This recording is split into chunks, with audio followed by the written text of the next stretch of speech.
Hello students, welcome to my YouTube channel. और हम लोग शुरू कर रहे हैं पॉलिटी की लेक्चर सीरीज। और पॉलिटी की लेक्चर सीरीज हम वहीं से शुरू कर रहे हैं जहां से हमारा कॉन्स्टिट्यूशन शुरू होता है, which is preamble of the constitution, यानी संविधान की प्रस्तावना। इस सीरीज में यानी प्रियम्बल में टोटल 4 लेक्चर्स होंगे। ये पहला है, इसके बाद 3 लेक्चर्स और होंगे और लास्ट के लेक्चर में मैं आप लोगों के साथ प्रीलिम्स और मेंस में आए हुए प्रीवियस ईयर क्वेश्चंस डिस्कस करने वाला हूं। लेक्चर शुरू करने से पहले आप लोगों को बता देता हूं कि लेक्चर के स्लाइड्स आपको मिल जाएंगे हमारे टेलीग्राम चैनल से, और टेलीग्राम चैनल का लिंक आप लोगों को मिलेगा वीडियो के डिस्क्रिप्शन में। ये हमारा इंस्टाग्राम हैंडल है, आप हमें यहाँ पर भी फॉलो कर सकते हैं। तो चलिए शुरू करते हैं आज का लेक्चर। आज के लेक्चर में हम मेजरली 3 चीजें पढ़ेंगे: what is preamble, history of preamble and text of the preamble. देखिए, टेक्स्ट ऑफ द प्रियम्बल समझना बहुत जरूरी है, क्योंकि ये बताता है कि कॉन्स्टिट्यूशन को अथॉरिटी कहाँ से मिलती है, कॉन्स्टिट्यूशन की पावर क्या क्या है, और जो हमारे कॉन्स्टिट्यूशन मेकर थे या हमारी जो इंडियन स्टेट है उसके एस्पिरेशंस किस तरीके के हैं, ये सब हमें टेक्स्ट ऑफ द प्रियम्बल से पता चलता है। अगर मैं व्हाट इज प्रियम्बल की बात करूं और इस टर्म को मैं एक लाइन में समराइज करने की कोशिश करूं तो ये कुछ ऐसा होगा कि 22 भाग, 395 अनुच्छेद और 12 अनुसूचियों में बटा हुआ हमारा संविधान, यानी 22 पार्ट्स, 395 आर्टिकल्स एंड 12 शेड्यूल्स, उन सब की समरी हमारा प्रियम्बल है।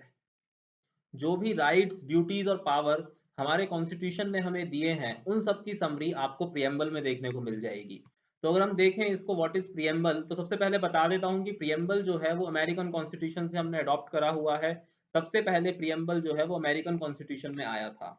उसके बाद इसे आप बोल सकते हैं इंट्रोडक्शन या फिर प्रिफेस ऑफ द कॉन्स्टिट्यूशन। अलग अलग ज्यूरिस्ट, फिलोसोफर्स और पॉलिटिकल एक्सपर्ट्स ने इसका इंट्रोडक्शन या इसकी डेफिनेशन अपने अपने तरीके से दी। किसी ने इसे बोला कि ये key to the mind of constitution makers है, किसी ने बोला ये की टू द कॉन्स्टिट्यूशन है, किसी ने कहा कि ये integral part of the constitution है। ऐसे ही एक एमिनेंट ज्यूरिस्ट थे जिनका नाम था N.A. पालखी वाला। उन्होंने कहा कि प्रियम्बल जो है वो identity card of the constitution है, identity card of the Indian constitution है। तो इस स्टेटमेंट को और इस नाम को ध्यान रखिएगा।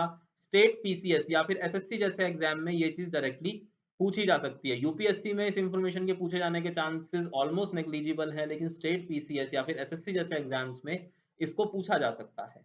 अगर प्रियम्बल की हिस्ट्री की बात करें तो दिसंबर 13 1946 को पंडित नेहरू ने कॉन्स्टिट्यूएंट असेंबली के सामने एक ऑब्जेक्टिव्स रेजोल्यूशन मूव करा, जिसे कॉन्स्टिट्यूएंट असेंबली ने जनवरी 22 1947 को अप्रूव करते हुए एक्सेप्ट करा, और बाद में यही जो है प्रियम्बल बना। ध्यान रखिएगा, ये जो ऑब्जेक्टिव रेजोल्यूशंस था इसे ही बाद में प्रियम्बल कहा गया। 42वें संविधान संशोधन 1976 यानी 42nd कॉन्स्टिट्यूशनल अमेंडमेंट एक्ट 1976 से हमारे प्रियम्बल में 3 टर्म्स और जोड़ी गई। कौन कौन सी? सोशलिस्ट, सेक्युलर और इंटेग्रिटी। ये टर्म्स किससे जोड़ी गई थी? 42nd कॉन्स्टिट्यूशनल अमेंडमेंट एक्ट से। इसको प्लीज ध्यान रखिएगा, और 42nd कॉन्स्टिट्यूशनल अमेंडमेंट एक्ट का ईयर जरूर ध्यान रखिएगा, ये बहुत इंपॉर्टेंट है। 42nd और 44 ये सबसे इंपॉर्टेंट अमेंडमेंट्स हैं कॉन्स्टिट्यूशन के, इनको प्लीज ध्यान रखिएगा। अगर हम लोग टेक्स्ट की बात करें तो देख रहे हैं ये जो रेड में मैंने मार्क करे हुए हैं अलग से, ये इंपॉर्टेंट टर्म्स हैं, ये इंपॉर्टेंट टर्मिनोलॉजीज हैं हमारे इस टेक्स्ट के अंदर प्रियम्बल के। और ये 1, 2, 3, 4, 5, 6, 7, 8 और 9, ये 9 टर्म्स मैं 2 लेक्चर्स में अलग से कवर करूंगा और इनका मतलब समझना बहुत जरूरी है। तो अगर हम बात करें we the people of India, ये क्या बताता है? ये सोर्स ऑफ अथॉरिटी बताता है। इसका मतलब ये है हमारा जो कॉन्स्टिट्यूशन है उसको अथॉरिटी कहां से मिलती है? We the people of India, हम जो भारत के नागरिक हैं, हम जो भारत के लोग हैं, उससे हमारे कॉन्स्टिट्यूशन को अथॉरिटी मिलती है। ये जो लाइन है वो सोर्स ऑफ अथॉरिटी है, ठीक है। उसके बाद ये जो लाइन है सॉवरेन, सोशलिस्ट, सेक्युलर, डेमोक्रेटिक और रिपब्लिक, ये बताता है नेचर ऑफ इंडियन स्टेट, यानी हमारा जो भारतीय देश है, हमारा जो भारत देश है, हमारा जो भारत राष्ट्र है, उसका नेचर कैसा होने वाला है। उसका नेचर कैसा होगा? सॉवरेन, सोशलिस्ट, सेक्युलर, डेमोक्रेटिक और रिपब्लिक। इन टर्म्स के इंडिविजुअल मीनिंग्स क्या हैं वो मैं आपसे डिस्कस करूंगा अलग से।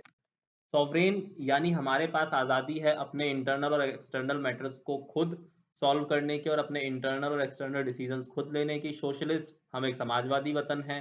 सेक्युलर, हम एक सर्वधर्म संपन्न वतन है। डेमोक्रेटिक और रिपब्लिक, हम एक लोकतांत्रिक और एक गणतांत्रिक वतन है, एक गणतांत्रिक नेशन है। उसके बाद जस्टिस, किस तरह का जस्टिस हम लोग चाहते हैं, सोशल, इकोनॉमिक एंड पॉलिटिकल, इन 3 तरह के जस्टिस की हम लोग कल्पना करते हैं। और liberty of thought, expression, belief, faith and worship, इसकी हम कल्पना करते हैं। तो ये जो टर्म है justice, liberty, equality and fraternity, ये क्या बताती हैं, ये बताती हैं ऑब्जेक्टिव्स ऑफ द कॉन्स्टिट्यूशन, यानी हमारे जो कॉन्स्टिट्यूशन मेकर्स हैं या स्टेट जो है हमारी, उसकी क्या एस्पिरेशंस होनी चाहिए, उसे क्या एस्पिरेशंस अपनी रखनी चाहिए और उसे किन चीज़ों को अचीव करने के लिए स्ट्राइव करना चाहिए, स्ट्रगल करना चाहिए। इसका मतलब ये हुआ कि एक राष्ट्र के तौर पर किसी भी पॉलिटिकल पार्टी को या हमारे जो पॉलिटिकल लीडर्स हैं, उन्हें जस्टिस, लिबर्टी, इक्वालिटी और फ्रेटर्निटी, इन 4 चीज़ों को बढ़ावा देने के लिए या इन 4 चीज़ों को लागू करवाने के लिए कोशिश करनी चाहिए, स्ट्रगल करना चाहिए, उनके ऑब्जेक्टिव्स यही होने चाहिए। और ये जो लास्ट में है ना, 26th डे ऑफ नवंबर 1949, ये बताता है डेट ऑफ द कॉन्स्टिट्यूशन कि हमारा संविधान किस दिन वो पूरा हुआ, किस दिन वो पूरे तरीके से लिखकर कंप्लीट हुआ, ये वो डेट है, इसको ध्यान में रखिएगा प्लीज। 26 नवंबर 1949। नेक्स्ट लेक्चर में बताऊंगा कि ये 26 नवंबर जो डेट है इसका सिग्निफिकेंस क्या है, वो आप लोगों को नेक्स्ट लेक्चर में मैं बताऊंगा। आगे है अंडरस्टैंडिंग द टेक्स्ट, वो मैंने आपको बता ही दिया। We the people of India, this line of the preamble states the constitution derives its authority from the people of India। यहाँ पर कॉन्स्टिट्यूशन की स्पेलिंग गलत है, कॉन्स्टिट्यू एक टी और आएगा यहाँ पर बीच में एक टी और आएगा, ठीक है। उसके बाद नेचर ऑफ इंडियन स्टेट क्या है, यहाँ पर ऑफ है, ये nature of Indian state, terms sovereign, socialist, secular, democratic and Republic, ये जो टर्म्स हैं वो बताती हैं नेचर ऑफ इंडियन स्टेट क्या है, यानी हमारा जो भारतीय गणतंत्र है वो किस तरीके का है। उसके बाद ऑब्जेक्टिव्स मैंने आप लोगों को बता ही दिया, एस्पिरेशंस क्या क्या हैं हमारे स्टेट के, हमारे कॉन्स्टिट्यूशन के, जस्टिस, लिबर्टी, इक्वालिटी और फ्रेटर्निटी, इन 4 चीज़ों को अश्योर करना, इन 4 चीज़ों को इंश्योर करना, ये हमारे ऑब्जेक्टिव्स ऑफ द कॉन्स्टिट्यूशन है। फर्दर अगले लेक्चर में मैं आप लोगों को ये भी बताऊंगा कि कौन कौन से आर्टिकल्स जस्टिस, लिबर्टी, इक्वालिटी और फ्रेटर्निटी को इंश्योर करते हैं। और ये है कुछ खास जानकारी आप लोगों के लिए, इसको प्लीज ध्यान रखिएगा।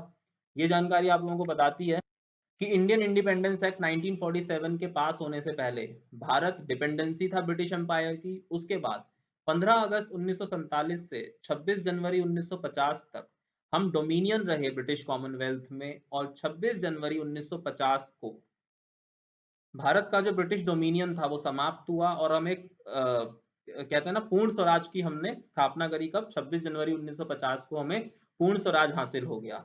वहीं पाकिस्तान जो है वो 1956 तक ब्रिटिश डोमिनियन रहा था। ये इंफॉर्मेशन आपके काम की हो सकती है, पेपर में इससे रिलेटेड कुछ पूछा जा सकता है, या फिर इस इंफॉर्मेशन को आप कहीं ना कहीं अपनी आंसर राइटिंग के लिए यूज कर सकते हैं। तो आज के लेक्चर में इतना ही। आई होप आप लोगों को लेक्चर अच्छा लगा होगा। प्लीज अच्छा लगा हो तो लाइक कीजिए, शेयर कीजिए, सब्सक्राइब कीजिए, ज्यादा से ज्यादा स्टूडेंट्स के साथ इस इंफॉर्मेशन को पहुंचाइए कि हमारे चैनल पर पॉलिटी की लेक्चर सीरीज अवेलेबल है। Thanks, please stay tuned with us.